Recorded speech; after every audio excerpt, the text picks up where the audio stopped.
baru aja 2 match, 3 match bermain, sebelumnya udah cedera hamstring nih dok, kan recovery dok, recovery tidak boleh bermain, kemudian bermain 2 match, 3 match, hamstring lagi, berulang terus dok. Recovery lagi nih, main 2-3 match, hamstring lagi, belum kompetitif dok, permainan yang dimiliki pemain.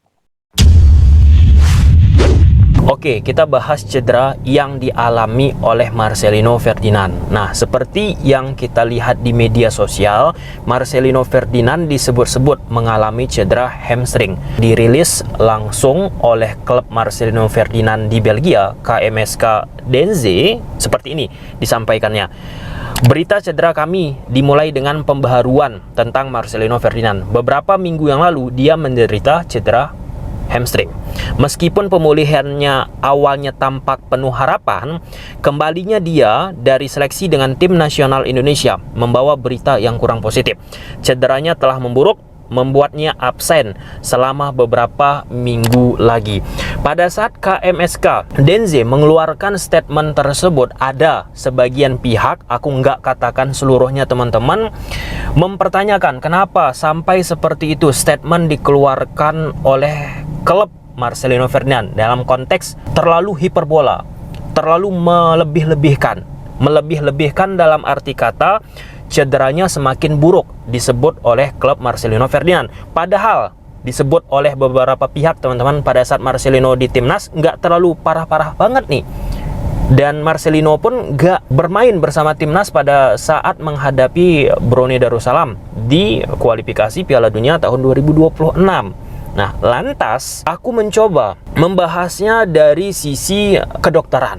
Aku berkesempatan melakukan komunikasi dengan Dr. Alvin, spesialis kedokteran olahraga. Ini sejawat aku juga teman-teman, dan beliau ini merupakan kepala departemen Sport and Science tim Persib Bandung di Liga 1 Indonesia.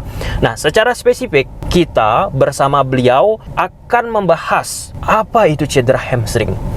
Derajat-derajat cedera hamstring itu apa saja? Bagaimana cara penanganan cedera hamstring? Dan cedera hamstring ini menjadi salah satu cedera yang paling sering dialami oleh pemain sepak bola. Dan secara jelas ketika atlet tersebut lebih banyak menggunakan lari, itu normalnya cedera hamstring inilah cedera yang general diderita oleh pemain tersebut ataupun atlet tersebut. Nah, ini dia video teman-teman. Aku harap teman-teman bisa menyimak apa yang disampaikan oleh Dr. Alvin, dan nanti pada akhirnya di ujung video bisa teman-teman nilai kenapa nih pada momen Marcelino Ferdinand ini Marcelino disebut oleh KMSK Denze cedera hamstringnya lebih parah. Simak video ini. Kita singgung sedikit dok ya, cedera yang mungkin sering dialami oleh pemain sepak bola. Kita ambil lagi case-nya, ya banyak. Ronaldo juga pernah mengalami dok, Messi juga pernah mengalami, yaitu hamstring dok. Ini cedera apa sih dok? Kok bisa sering banget ya ke pemain-pemain sepak bola, asal ketika dia ingin lari, sprint, tiba-tiba cedera hamstring. Bagaimana dok? Oke. Iya, cedera itu sebenarnya ya karena mungkin gini, cedera tuh kita nggak bisa prediksi kapan akan terjadinya.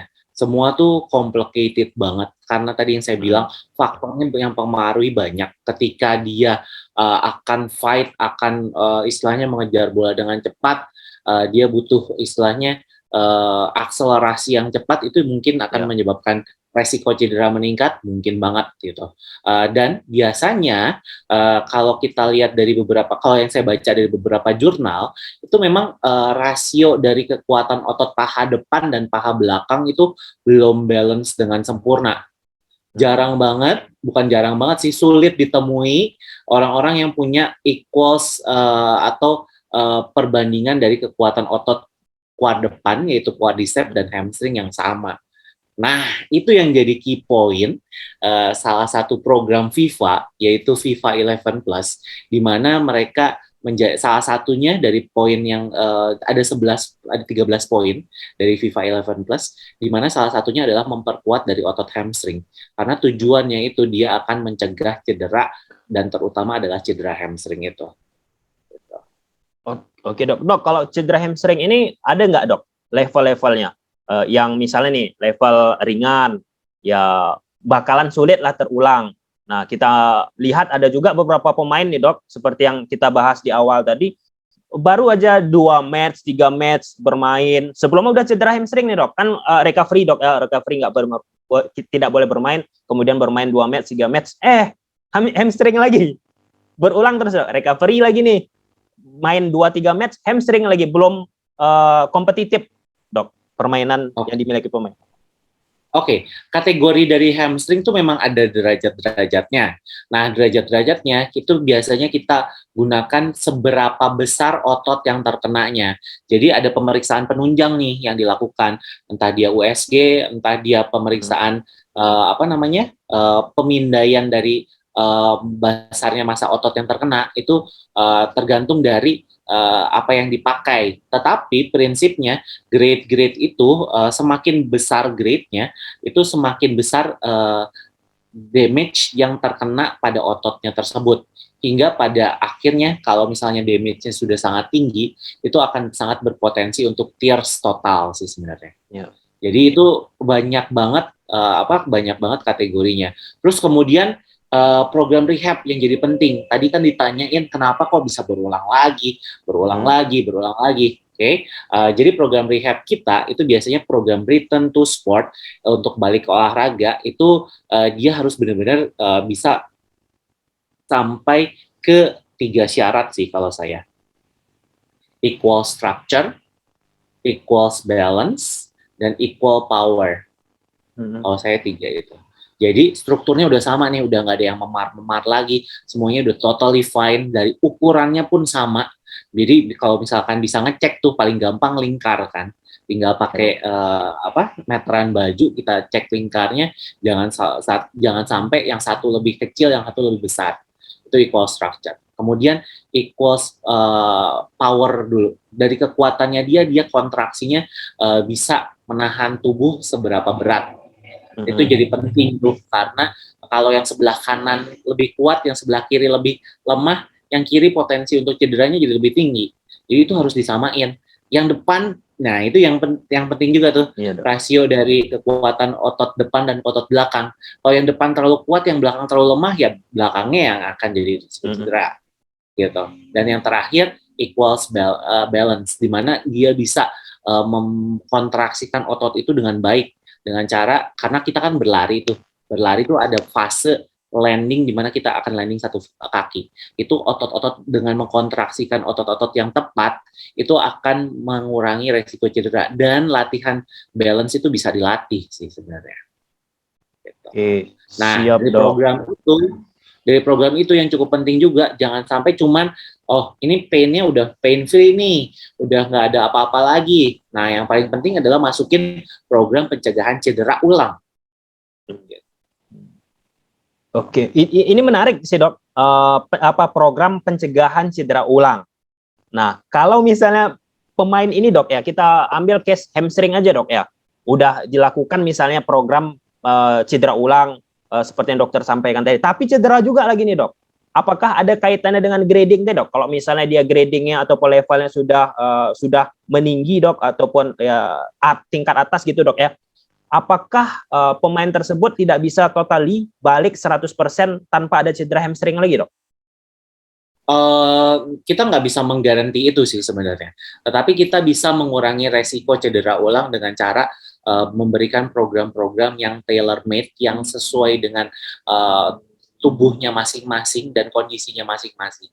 Jadi sebenarnya sesuatu yang sempurna milik yang di atas. Iya dong. Yang kita lakukan adalah menuju kesempurnaan itu dengan cara pertama benerin faktor-faktor resiko yang bisa terjadi pada orang itu. Misalnya dari kekuatan ototnya, fleksibilitas, atau VO2 max-nya, atau apapun juga, atau memang dia ada salah nih.